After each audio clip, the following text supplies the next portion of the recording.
Welcome to the Build Business Acumen podcast, where we deliver practical knowledge and powerful guidance. Here is your futuristic host, Nathaniel Schooler. So I'd like to introduce you to Martin Brooks. In a competitive world, communicating with maximum impact is a core competitive advantage. As an impactologist, Martin helps people make sure their impact is top-notch by analysing their body language, voice, language and structure, and also ensures that they have the confidence and business-appropriate stories to land their messages. And this is a really interesting conversation. Well, it is great to speak with you, Martin. I'm really looking forward to today, actually, because I'm sort of taking a bit of a step into doing a bit of speaking in front of people, and all of these skills, that we're going to discuss really will help with that. And I think they also help with meetings. They help with everything in business, don't they, really? Whether you have your own business or you work within a corporation, right? Yeah, sure. I mean, confidence is something that's often associated with standing up and doing a presentation, but it can be equally relevant in a round table meeting, committee meeting or something like that, where you're just sitting there with your content in front of you, and then suddenly the most senior person in the room looks straight at you and asks you a really, really important question, and 19 people turn and look straight at you.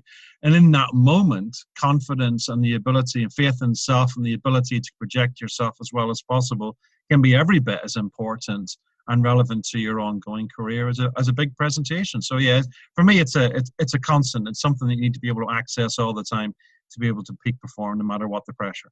Right. So, excuse me. So, confidence gives you influence and it gives you presence, or what? I mean, where do you start? If you're sort of, let's just imagine that you're not feeling confident. And you want to build influence and you want to build a presence, right? And whatever that presence is, where whatever it means to you as an individual, where would you start, if you want to take your career to the next sort of level? Sure. Well, when I work with people who will often hire me to increase their presentation skills, and very often what I find is the thing that's holding them back is a lack of confidence. And that can just be the natural thing that we all are aware of. And we move into, that's just your brain's way of saying you're in a more risky situation than you were 5 minutes ago. So people can do a presentation in their office by themselves and feel totally calm.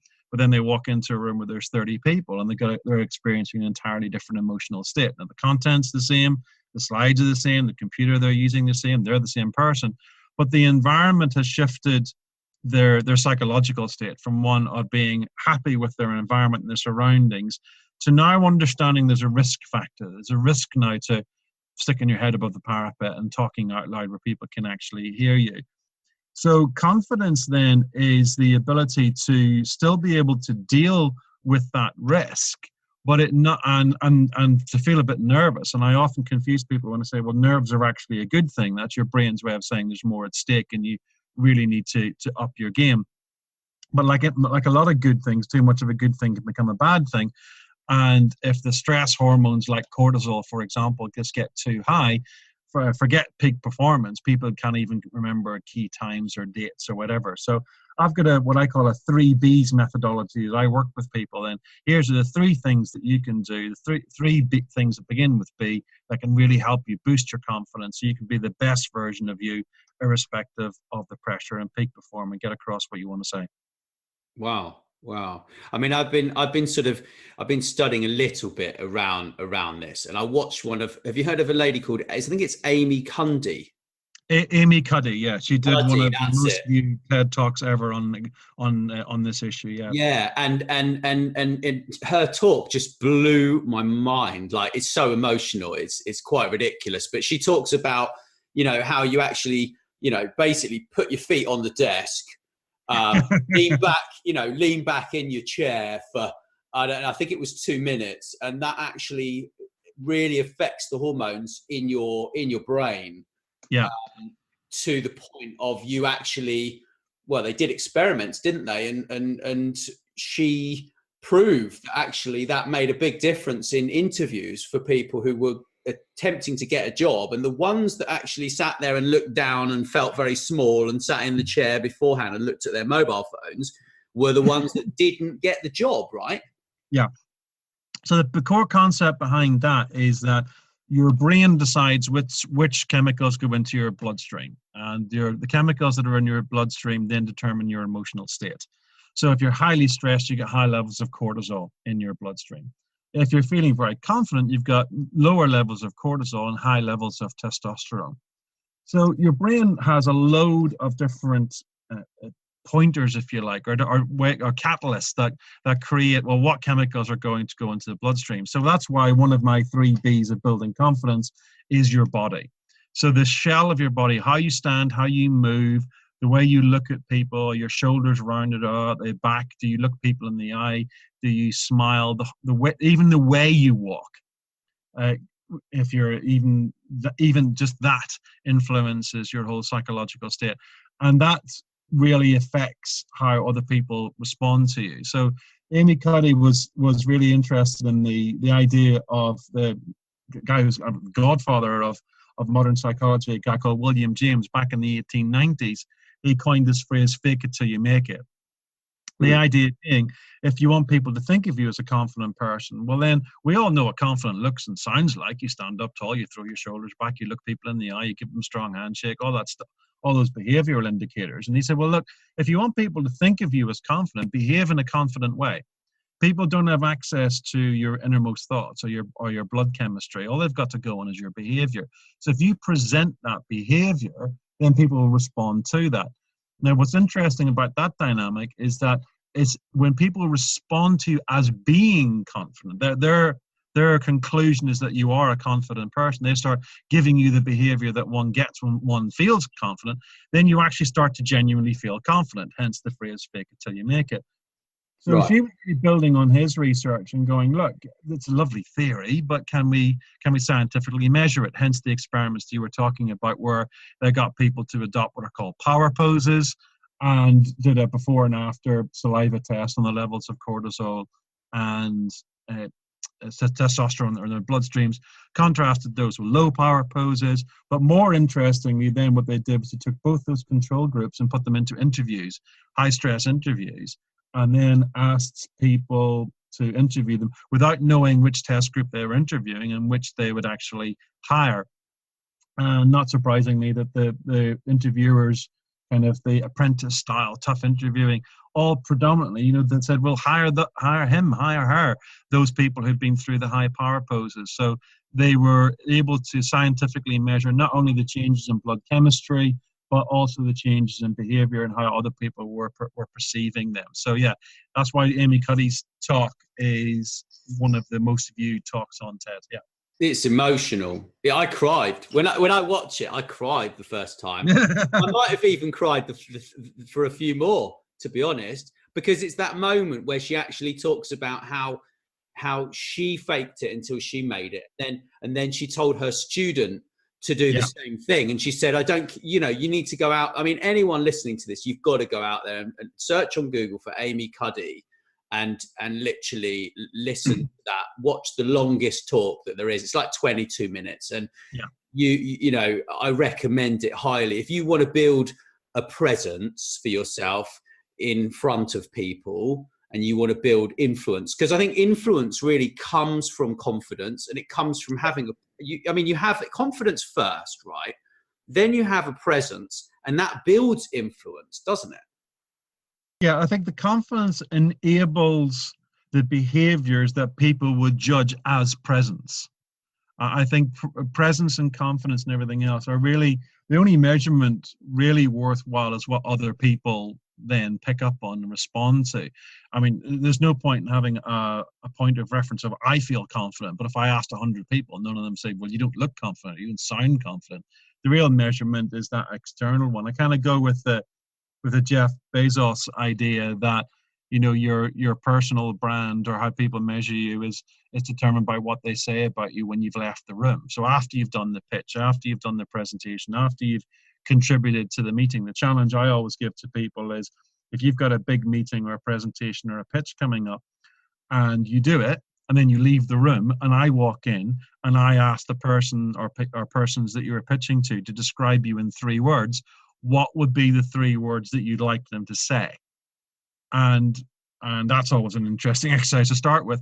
And I said, now, if that's how you want them to represent, then you've got to track back. You've now got to reverse engineer your behavior, your interactions, your confidence levels, how you put things across to all lead to that conclusion. It's not going to happen by accident. And then I can look at how they're currently communicating, and I go, well, I know what 3 words I'd use to describe that, and they're not the 3 words that would be represented as, and then it's my job to close the gap. It's like, okay, so in terms of your confidence levels or your body language or your voice or how you speak or the words that you use or the rhetorical techniques that you put into what it is that you're saying, I look at all of the elements of that and dissect them and go, okay, so 3 things I always promise clients.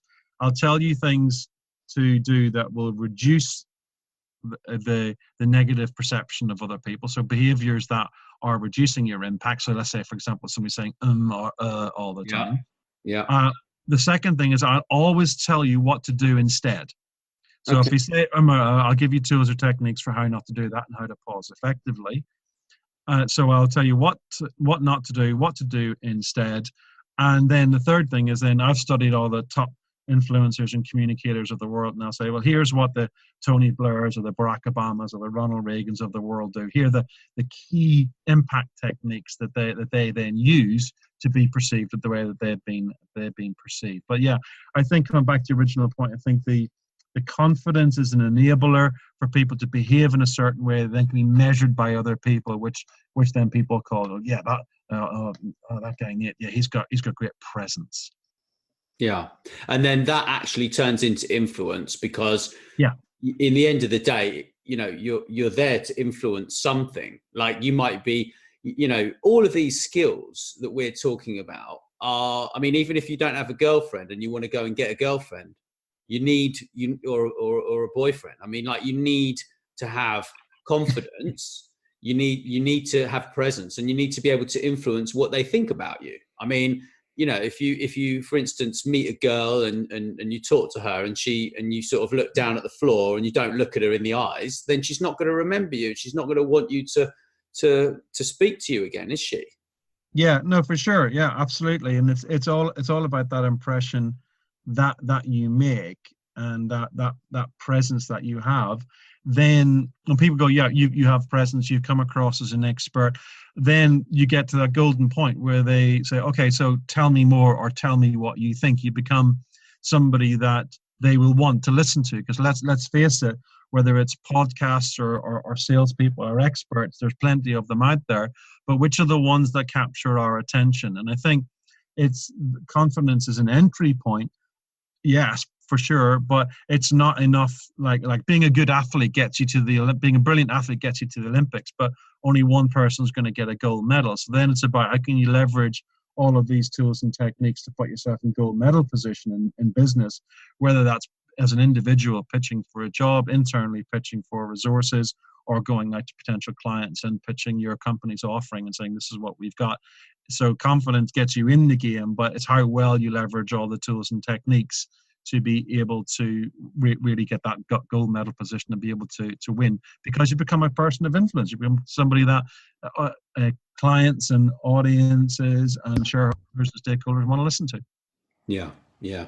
It's very, very interesting, actually. And I think certainly being able to stop people saying and but, I wish someone would teach my guests how to do that, and teach me as well. I mean, I say quite a bit, actually, and I edit my expert talks and I take out ums and ahs and whatever, but it's a lot to do with the brain, isn't it? And how the brain is kind of thinking 2 or 3 steps ahead of what you're saying.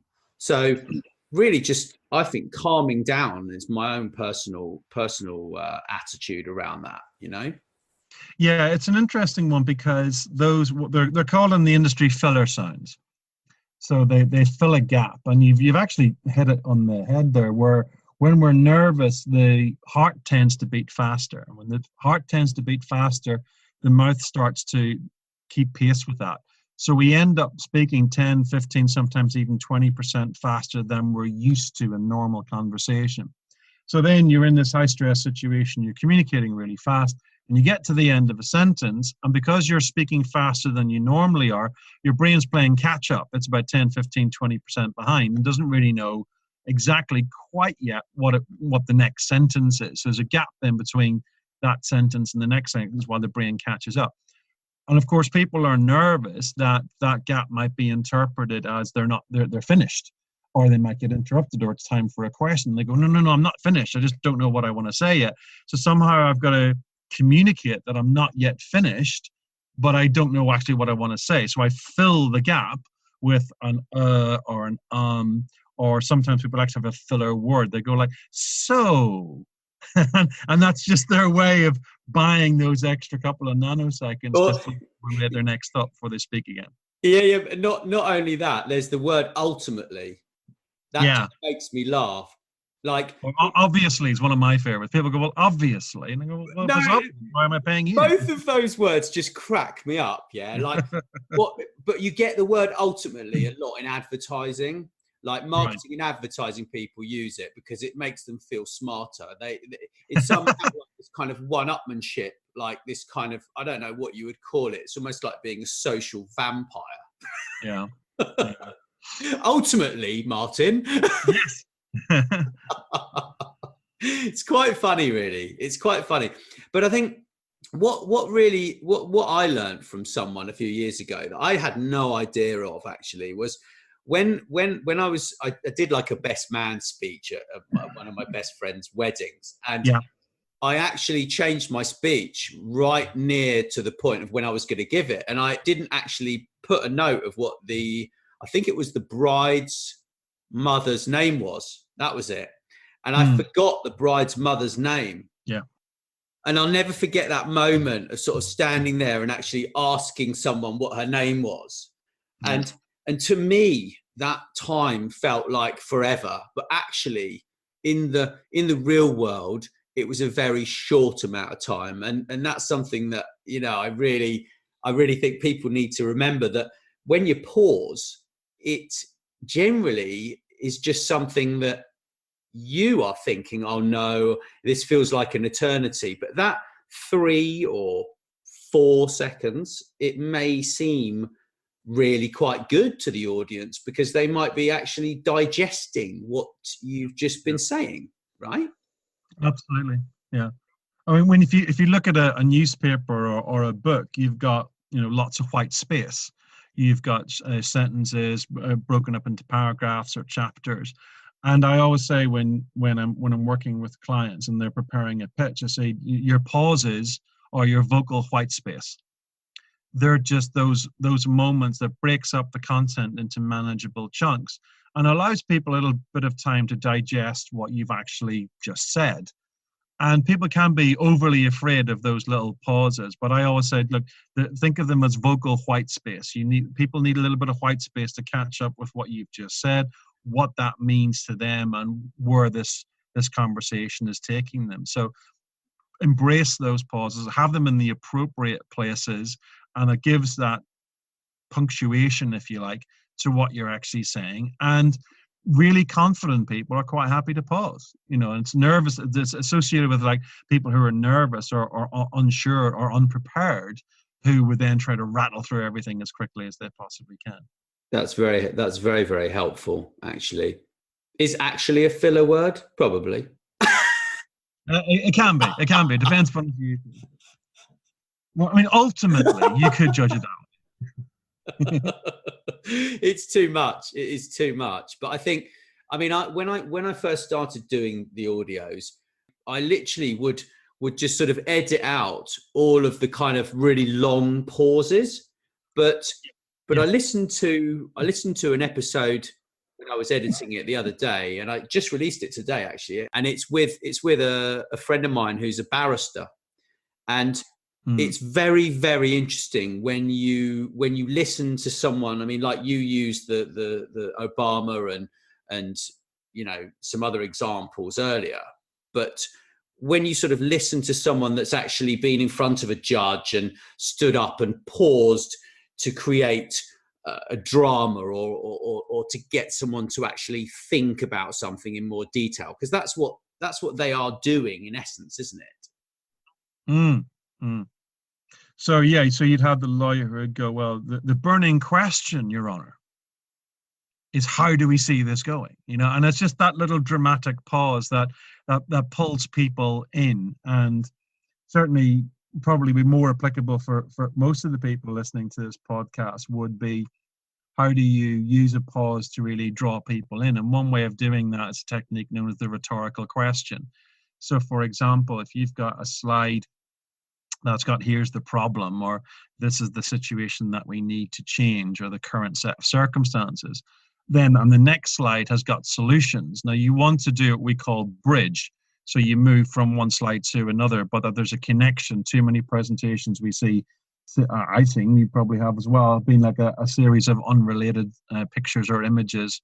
And the ability to bridge between them is one good thing to do that, to keep that red line going through. And a rhetorical question can be one way of doing that. And the little pause in the middle there creates an engagement piece, because we know it's a question, and the pause causes that moment of confusion, as in, oh God, goodness, is that an actual question? So it draws people in. They start thinking about the answer, and then you give it. So for example, if I was coming to the end of a PowerPoint slide that here's the current problem, I might say something like, so that gives us a real in-depth problem of how much of an issue this is right now, and where it's going to potentially go even worse wrong in the future. So what are we going to do about it? Right. So it's a bit like how I see what you did. I hear what you did there. You kind of went through, because I know Douglas was telling me, because he actually studied a lot of speeches, because he used to write speeches for, I think it was the Prime Minister of Malaysia or something. And so he studied a lot of speeches from like Martin Luther King and Kennedy's speech and people like that. And they speak in threes, don't they? So you did that. And you've obviously internalized the way that you speak to create impact. Would I be right in saying that? Yeah, I remember coming across the idea. Well, these rhetorical techniques all come from the time of Aristotle and the book that he wrote, The Art of Rhetoric, and it was the study of what was called high speech of the day. And as you rightly said, lawyers were held up as the epitome of how to speak particularly well at that point in time. And there is the rule of three, or what the Romans called the triclon, or did we just call everyday names the triple, just saying things in threes, as I just did there. So structuring things in three. So it might be 3 description words, 3 examples, or 3 case studies, whereby you present information to back up your argument in some way, shape, or form. But as I just did again, I said I did it in threes. That there's that magic number of 3. So 4 too many, 2 not enough, 3 seems to be the magic number. And interestingly, when I sat down for hours at a time and analysed Barack Obama's inauguration speech, a speech of 2,509 words, just under 19 minutes, but he had 17 triples in that particular speech, almost like 1 a minute. So it's a key technique of influence that you can just weave into what you're actually saying. People have no awareness of it, but what you're saying just sounds just that little bit more compelling, because you're using that structure of saying thing in three. Wonderful. So all of these things are tied in together then, really. And I mean, we've got another couple of topics. I mean, I know we've covered some of communication skills already, but I think where do you start then with communication skills? Communication skills for me is all about, in your head, there's an idea, there's a thought, there's a proposal that you have, something that you want to get across, and it makes sense to you. Communication for me is the art of that idea, as undiluted, as unmisinterpreted, and as accurate as possibly ends up in another person or other person's heads in exactly the same format. And communication is the art of being able to achieve that. And that sounds very easy in its starting point, but it's actually incredibly complex in terms of being able to put that across. So it's all about what it is that you want to say, articulating that in a way that can be understood in the way that you'd meant it to be understood. And if you connect with that audience, be it one person, be it a committee, or in fact, be it hundreds of people during a keynote, they get it and they buy into it and they want to know what to do next. And that's the art of communication, has been able to achieve that, where you had an intention, you turned it into communication, people interpreted it correctly, and then took the actions that you wanted them to take. And that's the art of communication. Right. So would you think that actually starting with thinking, first of all, I mean, my dad suggested quite a good technique. What he does is he said, right, you take a piece of paper, and on the left you write what do they want, and then on the right you write what do I want them to take away. Yeah. So that potentially, do you think, is a good place to start when you've got a specific thing that you want to explain, or would you start somewhere else? Yeah, well, there's one of the things I talk about with a lot of my clients, particularly when I'm talking to people who are very enthusiastic about their product and their offering and why it's brilliant, and they talk to other people on the assumption that they are equally interested. It sounds like me back in the day. So I call this the assumption of interest. Right. That the people start going, oh, we've got this amazing product and it's brilliant and it does this. Look at it's got all these incredible features, and we patented this, and we got this unique algorithm that does this.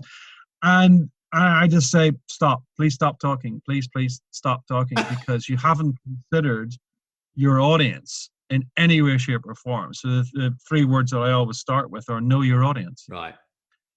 Who are they? What do they want? Why would they even begin to be interested in what it is that you have to say? And how is it that your product, your offering, your company has any relevance to their current state of play? What problem do they have that what you're talking about solves? Or how do you make their life easier? How do you make them money? How do you save them money? How do you make them time? Or if you bring the human ego into play, how do you make them look good? And that needs to be the starting point of what it is that you're going to say. They don't want a complete run through of your product and your offering. They just don't care. What they do care about, human beings are inherently selfish. They want to go, well, what's in it for me? Yeah. How does this help me? Yeah, that makes a lot of sense. So it's really just becoming aware, first of all, of what they actually want. I mean, some people may just want to go home, like they may not even want to be there, and that's got to be quite difficult, really, to communicate something to people that really don't want to be there. So then I suppose it's getting them to buy in to themselves and their problems, isn't it? Yeah, well, the interesting scenario is where you have to sell a solution to a problem that people don't realize that they have. So you could be talking about the solution and they go, well, I don't need this, because there's a lack of awareness of the problem they actually have. Right. So the starting point may well be, look, here's the problem. I worked with a senior executive a couple of months ago, and he was kind of interested in what I did. But I said, look, okay, here's a talk that I did. He directed me towards one on YouTube that he put out there. And he said, yeah, that's pretty good. And let me know what you think. So I said, okay, well, the first minute there's a problem. So, well, what? And I said, well, he said 11 times in the first minute. And he went, did I? And he had to go off and he had to watch him because, oh my goodness, I did. So this is the often a part of the design of communication is, are actually people aware of the problem that they have that you're presenting a solution to? Because if they don't have that awareness of the problem and why it's a problem, that's the other thing. That, well, I don't need a solution. I don't need your product, your offering, your service. So all of these elements come into the design of what it is that you're going to say. You can't have the assumption of interest. You can't have the assumption of knowledge that people know what it is to say. And you can't have the assumption that they want to listen to you as an individual. So you've got to be an engaging individual to buy. So the idea, as I said earlier, that in order to buy from you, they have to buy into you. So you have to put all of these elements into the pot. And then depending upon the length of time you've got on stage, be it 3 minutes, be it 30 minutes, be it a kind of more standard TED Talk, 20 minutes, you got to decide what do you put in there when you look at all of these elements. And very often your product, your service, your offering is one of the lesser important elements. It's like the last bit that goes in. That's very, very interesting. Very interesting. So where would you begin then? Like, I mean, if someone sort of stood up and they did a presentation, would you get them to tell a story then of sort of what their product or service has done for someone else? Is that a fair place to suggest they start? Well, there's two things in there. One is storytelling as a communication technique. Mm-hmm. And storytelling, all the research is out there. It's well known. It's one of the things that we as human beings just respond to. It's innate in our psychology and even our physiology. Storytelling. I saw a statistic somewhere a while ago where somebody had said if you go into any social environment, 75% and upwards of what people are actually doing is telling stories. Yeah. So it might have been, a funny thing happened last night, or this or that, or a movie they're talking about. So it's definitely something that's innate in as a communication tool.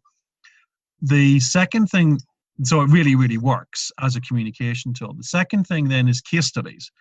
Because we can all go, what my product, my service, my company does, we're brilliant. And they go, well, yeah, that's theory, but what about the practice? So our case studies are always much more convincing than just people saying, my product, my service, my offering is fantastic, and here's why I think that.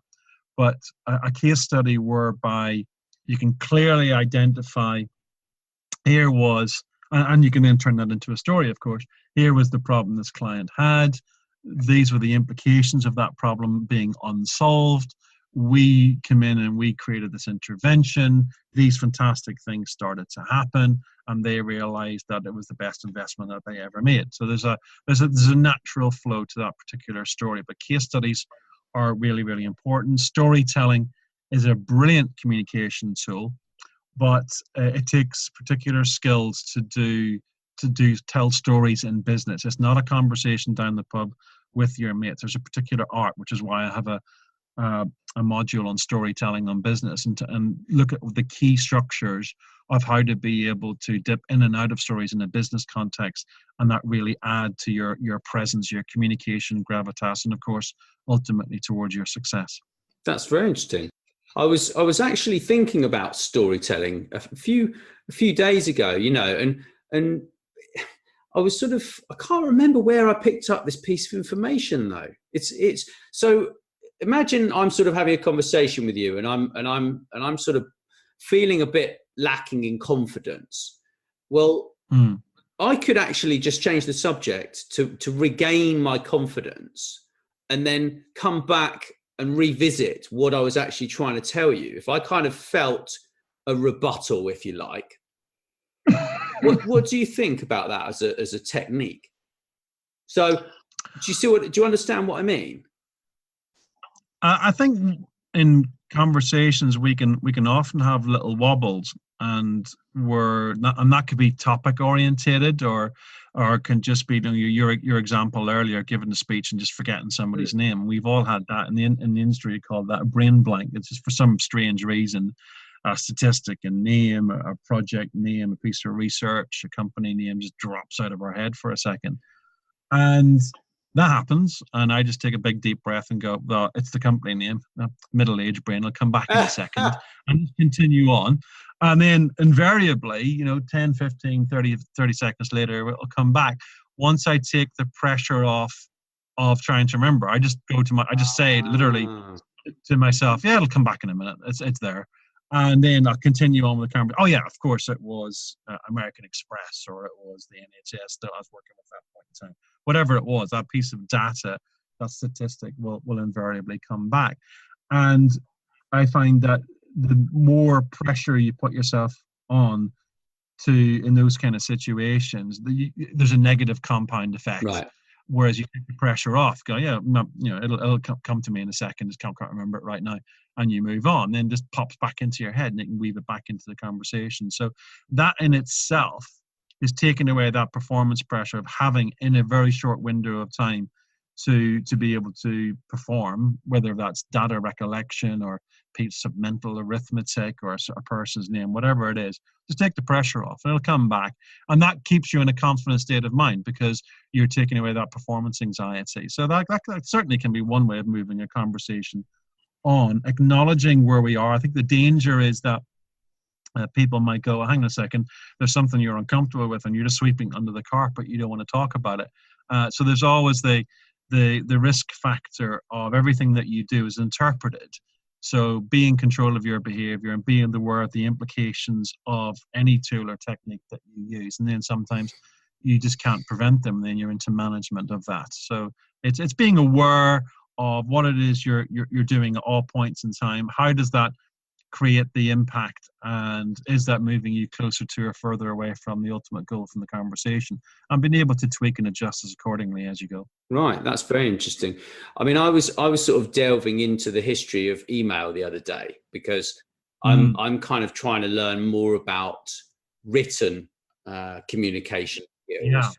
Yeah. And I think that we as a species, from the research that's been done, we as a species are not used to having conversations without speaking. We make massive misinterpretations from email, text, social media, all sorts of things are communicated completely wrong in those cases. Communication skills like we're in essence talking about verbal communication, aren't we? And combining that obviously with body language, right? I mean, the body language is an interesting one because if you overdo it, you can kind of go in there with too much confidence. Would you agree on that or not? Yeah, I think there's always a bit of humility that really does build the rapport in the relationship, because you don't want to have a separation from the audience, if you like. And somebody said to me one point in time, if I'm doing a presentations course and I was working out all the little foibles, all the little bits that would take away from their overall impact, and they said, if I iron all these out and I'm too perfect, will that make me less approachable? And I said, gosh, I wish I have that problem. At some point in time, some people say, you're just too good. But I think there's definitely a line between confidence and arrogance, right? And that's one that's really, really interesting to tread, because again, as I said before, too much of a good thing becomes a bad thing. And being humble and being real, and I think that goes a long way to building your relationship and being confident. And I've certainly got this as I've got older. Being confident and saying, I don't know the answer to that question. That's not my area. I know what I know and I know what I don't know, and that's fine. And I think that builds a lot of trust as well, rather than trying to take a tiny little bit of knowledge that you have and pretend you're an expert with it. We're just saying, I don't know. I heard somebody in a conversation really where they got asked a question, and they said, I don't really know enough to have an opinion that's worthwhile on that particular topic.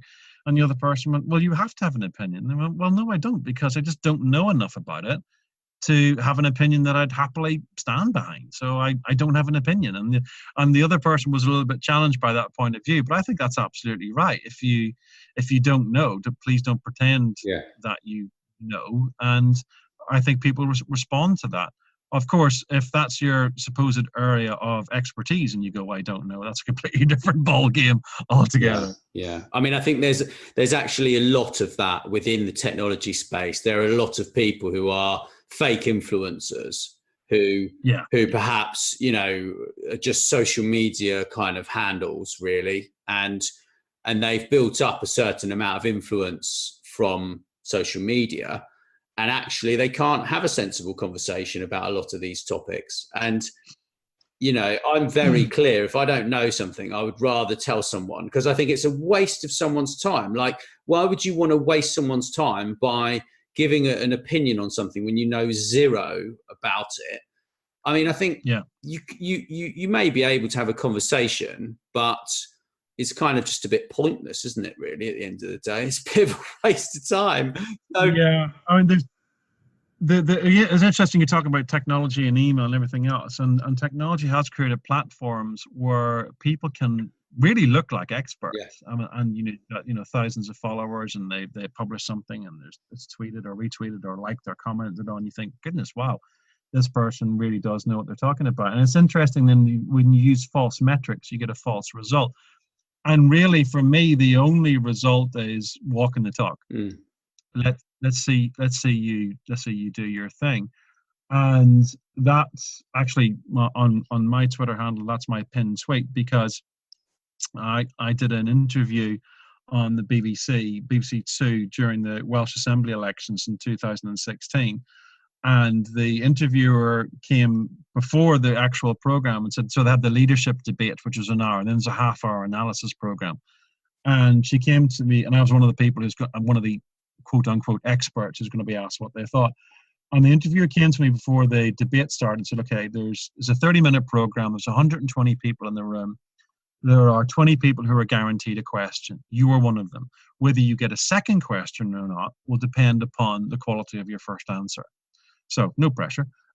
So it's live TV.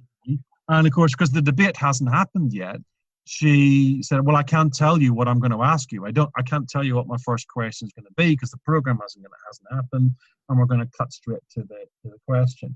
And I talk about impact techniques all the time, about how to actually do it. So I actually go to that. I go, experts won't talk about what they do. They'll do what they do. So in my first answer, I wove in 3 impact techniques. I wove in the triple that we talked about earlier. I wove in a contrast technique, and I wove in the technique called a killer stat. So I wove in 3 of the techniques that I teach into my first answer on live TV. And that, to me, really is the only metric that matters. Can you walk your talk? Can you do what it is that you say? And of course, consequently, I did get a second question, a third question, and a fourth. Right. So contrasted with about a year and a half ago, I went to see an influencer. I bought tickets. I went to see them on stage, and I'll be very careful about what I say here about the content. I'll have to keep it pretty vague. But they presented themselves as an expert, thousands of followers, and did a talk on a topic whilst failing to demonstrate any of the skills that they were actually talking about. They just had 50 bullet points, 10 slides, 5 bullet points, talking about how to do something without actually demonstrating any of them. And it's the only presentation or talk I've actually walked out of, because I thought, if I don't walk out soon, I'm going to say something publicly. And yeah. So the real metric is, can you walk your talk for me? And that's really important in this technological age where people can hide behind. Oh, completely. But in terms of the body language, right? Yeah. It's a difficult call, isn't it? Because like you were saying, confidence and arrogance are quite close. And I mean, it's almost like, it's kind of just being at home with yourself and not actually trying to cover anything up. Because a lot of the time, if people don't really know their subject and or perhaps they feel challenged. Yeah. I mean, this could be within a corporate situation. It could be body language when you walk into the office might rub someone up the wrong way because you're too, I don't know, too straight. You're too positive. You smile too much, or, you know. Well, it could be. I mean, you might be just grinning because you just had a brilliant workout or something. But I mean, Amy Cuddy and that talk that she does really sums it up quite nicely, doesn't it? Yeah, I mean, yeah, absolutely. I mean, body language is one of those things that's important. And I want to come back to something you said earlier there about knowing what it is that you know or don't know, and maybe try and cover it up. And there's a principle in body language experts by a guy called Paul Ekman, who studied body language and what he calls deception detection, and the idea of emotional leakage, that if you are unsure about what you're saying, that in some way, shape or form, that's going to leak out in your behavior. So if you don't agree with something and you should be nodding your head yes, very often people will nod their head no. So their body will speak the truth whilst their mouth says something that's completely untrue. Fascinating topic. I really enjoyed studying Paul Ekman's work on this, but that people are people like myself who've studied it will be aware on a conscious level. We'll notice stuff, which is why I always enjoy watching politicians when they're saying things and going, I don't think I believe. I can point at specific behaviors, things they've done or said, and this is why that principle of emotional leakage, the body speaks the mind, and it may be the body, or it could be the voice as well. So people can move from very certain words like our goal, our aim is to, we are confident to. And then all of a sudden they start talking about another topic and their words change and their pitch of their voice changes. So if it then changes to, well, hopefully, and we should, and I think. So you get that pitch change, it comes up an octave or two, and then the words change. So it's gone from goal and aim and strategy to think and hopefully and should. And that just gives people the heebie-jeebies. They start to back away. Do we really believe this person? Is this person being believable? Right. Therefore, do we believe what they're actually saying? And for me, the big crime is not so much lying, getting found out. That's kind of your own fault. But for me, the big crime is where people do actually know their stuff because they haven't been able to boost their confidence.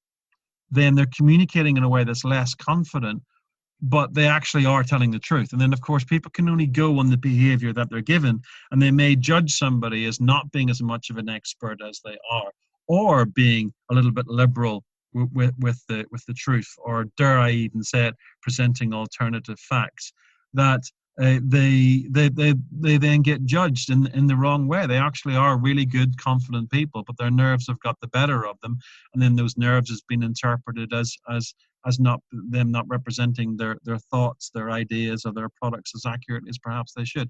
So body language and how we're perceived by other people, particularly in relation to truth or accuracy, is something that is very, very important, because whether you're doing it like me consciously or everybody, we all have this. I mean, we get that little feeling in the back of our heads when somebody's talking to us, we don't believe them, we're not sure, we get that uneasy feeling. The only difference between people generally and people like me is I'll then be able to analyze that and go, well, they did that, they said that, this changed, therefore that's what drove the uneasy feeling. And that's really useful when I'm working with clients, because they don't want to be giving out behavior that could give the wrong impression of them being nervous or unsure or just blatantly lying. And it's that analysis that's really, really important. But you're right that the body language, what we say, how we say it, the words we choose in terms of how we put something together, all of that contributes to how we're perceived and what's interpreted and the meaning that people take. And ultimately, it all comes down to whether they're going to behave in the way that you want. So it's important to look at all of the aspects of that and how you communicate. And body language and confidence and your communication skills are all key contributors to that end result. That's very, very true. Yeah, that's really interesting. But do you think that it can be a kind of subconscious destruction? I mean, that's in essence what you're sort of talking around. It's like your subconscious mind or your habits are making you less confident or appear less confident because you may perhaps be suffering from imposter syndrome or shyness, or assertiveness is lacking in your abilities, right? Yeah, absolutely. And the phrase I always share with clients is perception is reality. How you're perceived by others is their reality. And if their reality is far away from the actual reality, then the gap in the middle is your behaviors. So what do we need to change in order for you to be perceived accurately? And that for me is the worst reason for people to fail. That's why I love working with people whose confidence isn't so great, or they're not used to public speaking, because there's the style over substance. And the worst thing for me, I hate seeing, is where people who've got lower knowledge, lower expertise, but great communication skills succeeding against people who've got much higher levels of expertise, much higher levels of knowledge, but poor communication skills, and they lose out. And that just to me is a wrong in the world that I like to right and make sure that people who do know what they're talking about can represent themselves as well as they possibly can. Otherwise, what happens is their nerves or their lack of confidence or their lack of ability to move into that environment comfortably does end up, as you say, unconsciously sabotaging what could otherwise be a fantastic result. And that's the worst reason to fail, not because you don't know your stuff, but just because people don't know you know your stuff because of how you've communicated it. Right. But I think the more time you spend in an industry, the more you know your stuff. So the more at home you are with who you are, really. I mean, I think that's, that's something that I sort of learned.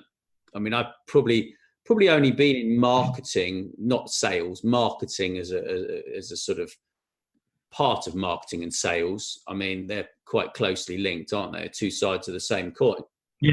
Absolutely, but I think in terms of actually being more seen as a marketing guy, I'm not really a marketing guy. I'm a conversationalist, but but I think now I know a lot more about marketing. I understand it a lot more, so I can have a conversation with someone who's been in marketing for 20, 30 years and not feel like an idiot because I've been sort of around the right people. And I think moving into different roles is very, very difficult for people, and changing careers is also very difficult. And what I quite like is when people, I've seen a few people on LinkedIn and they actually post something like, there's this like big thing of chatbots, like of like technology, which means you can have a conversation with a robot on a website and it'll educate you to buy something. Well, I did notice a girl on my LinkedIn, and she's actually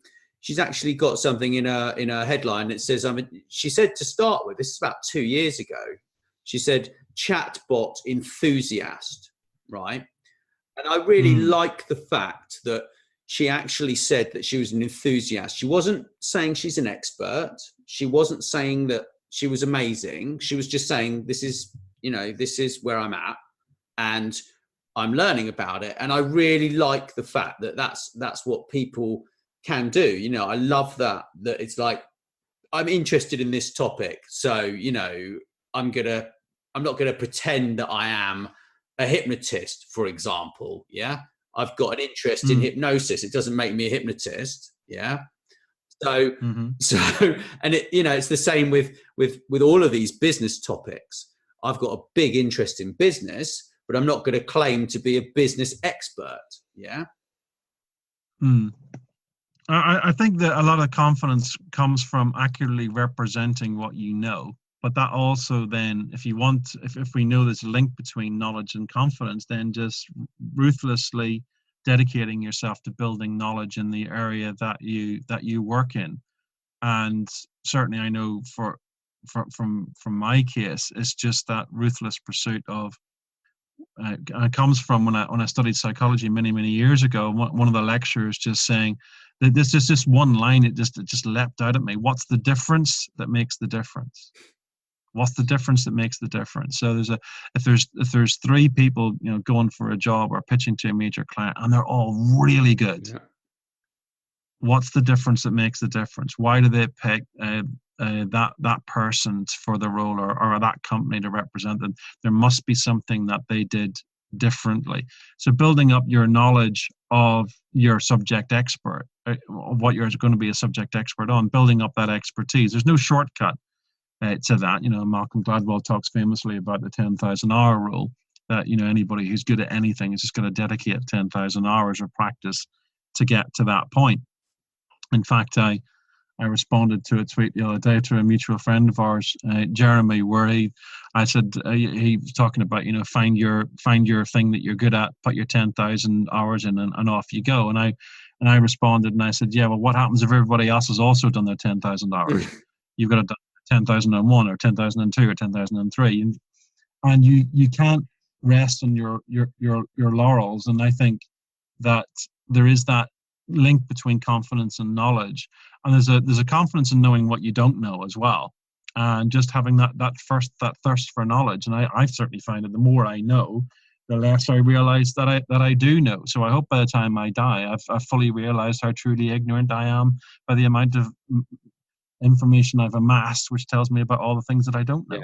Yeah. I agree 100%. So with body language, in terms of just to wrap up, because I know we've kind of overrun a little bit, but with body language, when you actually walk into a room, that's the first time when you give an impression of who you are, and how confident or arrogant you come across. So have you got any sort of tips for people who are trying to get their body language right, but don't want to shrink into an introverted pose, and they don't want to be too big in a kind of arrogant pose? Yeah, it's an interesting one. And if we come back to, like, the stuff we were talking about with Amy Cuddy, and posture is a major one. And I always remember the advice that my dad gave me. I was a bit of a gangly teenager, much taller and skinnier than a lot of my other peer groups, and I would kind of hunch my shoulders. So I didn't want to be the freakishly tall one. And he always said, no, always stand up straight, shoulders back.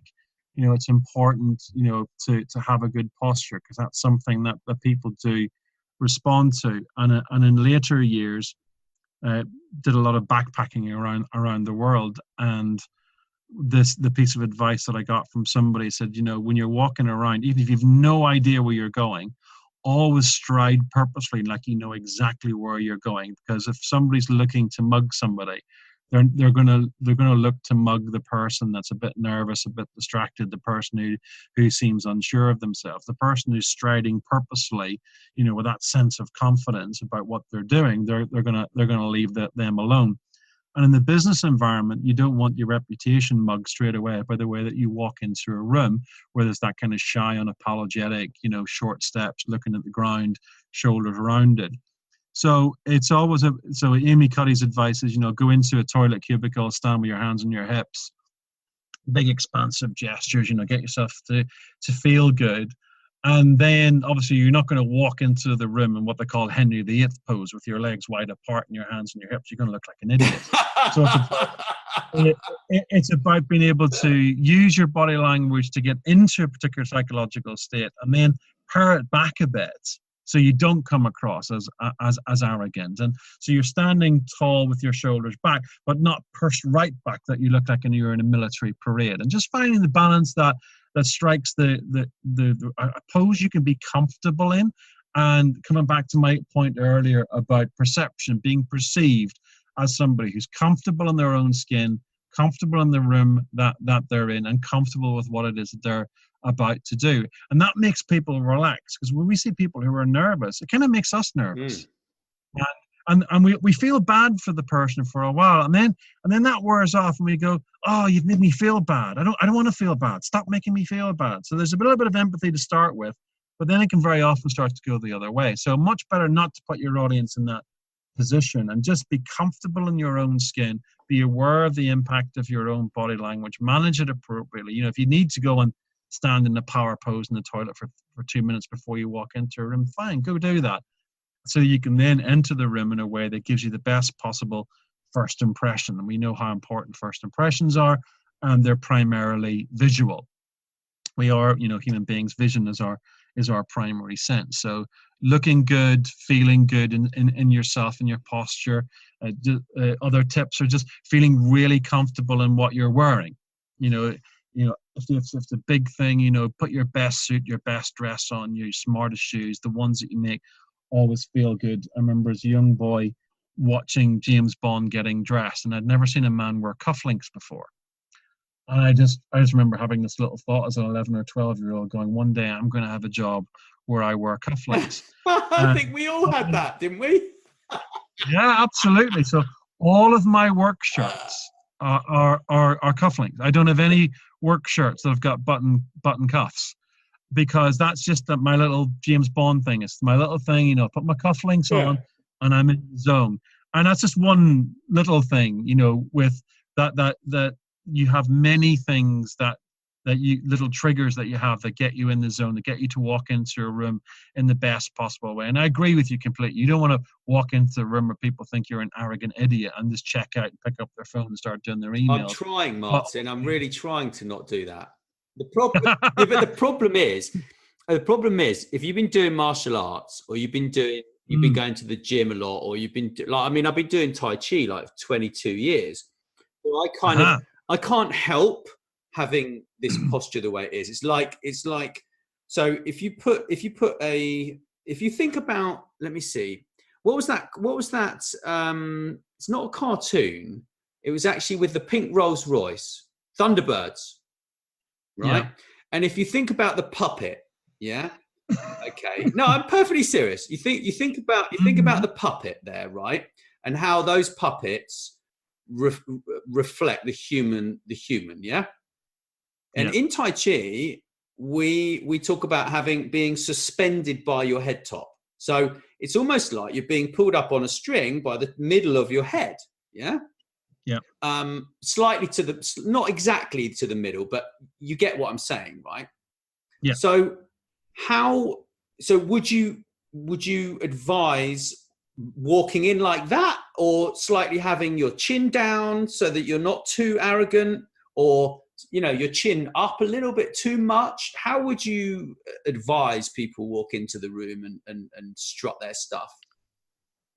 Well, interestingly enough, that thing you talked about, martial arts, and I studied martial arts a lot when I was a teenager as well. And the idea of muscle memory, that your body, and you can very often tell people who have been athletes or dancers or certainly military types, you can just tell the muscle memory is there. Now, all of those disciplines do involve the body being in optimum position, which I think is interesting. And there's also a very interesting study that I looked at a while ago, where there's a direct correlation between height and how much you get paid.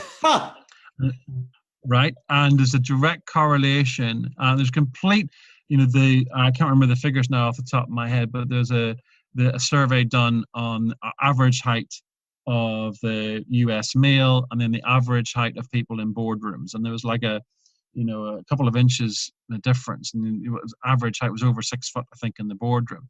And there's a perception of height and power. Now, this has no bearing in terms of what height you are, but depending upon the way that you stand, you can increase or decrease your height by a couple of inches. If you're really slumped, you really compress. You stand really up tall. And interestingly enough, I use the same analogy. I a very similar one, not quite the string, but I say, imagine there's a plumber's suction cup attached to the top of the head, and it's just gently tugging you up straight. So you're elongating your spine. You're becoming your full height. Therefore, you're likely to be perceived as more powerful, as more confident as you walk into the room. And no matter what height we are, none of us can afford to slouch. And it's about making the best of what you've got. So standing up straight is certainly something that just projects that correct image, but not of arrogance, or not of breaking the relationship, the potential of breaking the relationship. So you soften that up with making direct eye contact with people, smiling, shaking their hands if possible, and or a piece of humility in some of the things that you will say in your opening, depending upon the audience and your objective and what they do or don't know about you. Right. And also about, body language, like you can be sitting at a desk and you've got body language. Yeah. Oh yeah. As well, Yeah, I mean, my line on this is, you're always being read. Yeah. So what do you want to say? But as soon as you said stand up straight, I was like, oh no, I'm slouching over my screen here. And I actually sat up straight in my chair, because it's like we pick up these bad habits just because we just forget, I think. And I think there is a consciousness that we need to put in place, so that we actually are aware. Awareness is where it all begins, right? All of this stuff. It's about awareness, and then making some changes. And, if you do need to study it, then, first port of call, check out Amy Cuddy, and then, find an expert like you, Martin. I think I might be a little bit cheaper to hire in a one-to-one consultation. I think you might be, but you never know. So what sort of, you've been doing this for a long, long time, right? Like how long have you been involved with this? Well, I've been involved in training and development for 17 years. I set up my own business back in 2002, teaching people a broad range of soft skills: sales, negotiation, presentation, leadership, influencing, conflict management. I've got a very broad expanse of all of those soft skills from my own industry background as a salesperson and as a leader of sales teams in the travel industry. Oh, wonderful. So, oh, yes. Yeah. I remember you worked at STA Travel, didn't you? That's right. Yeah, that's right. That was I did a lot of backpacking in my late 20s. I went around the world. We did 33,000 air miles, and STA were brilliant. I mean, they're the company that I got my insurance through, and every so often you pop into an STA office. What a fantastic experience going traveling. Yeah, no, that was my travel and music were my first loves, and I was lucky enough to spend the first 6 years of my career working for STA. Started as a consultant and ended up as a area retail manager running a number of branches in central London. So it was an amazing experience. I really, really did enjoy it, and it gave me a lot of that person-centric relationship building experience that I then built upon. Then when I came into training and development, I went on to various different roles after that, but that face-to-face customer interaction and leading retail teams was a real starting point for building what I do. And of course, when you're in a sales environment like that, you got a very good litmus test of whether what you're doing is working or not. And within 18 months of joining that company, I won our coveted Sales Executive of the Year award, just as I had that natural connection with people, built upon my skills, ruthlessly stole techniques from other people around me that I saw worked, and I turned them into my own or modified them over time. And I just build, like any industry, just build up your expertise, build up your knowledge, fine tune what other people do well, get quality feedback on what you're doing that you could do differently, and just always be ruthlessly prepared to improve and to be able to get the success that comes from being the best in your field. Yeah. I agree 100% with all of that. And I want to thank you so much for your time. So do people visit your website or hit you up on LinkedIn? How do they get hold of you, Martin? Yeah, the best way to find me is on LinkedIn. So last time I checked, there were 234 Martin Brookses on LinkedIn. But if you type in Martin Brooks and then the word impact, then Martin Brooks Impactologist should pop up right at the top of the search list. Very cool. Well, I look forward to learning more about all of this. It's very, very interesting. Well, thanks very much for the time. It's been I've really enjoyed having the chat, and we should do it again some other point, maybe over a pint or something. Thanks so much for listening. Please subscribe, and wherever you prefer, share with your friends. And if you enjoyed the show, drop us a review on iTunes or wherever you listen.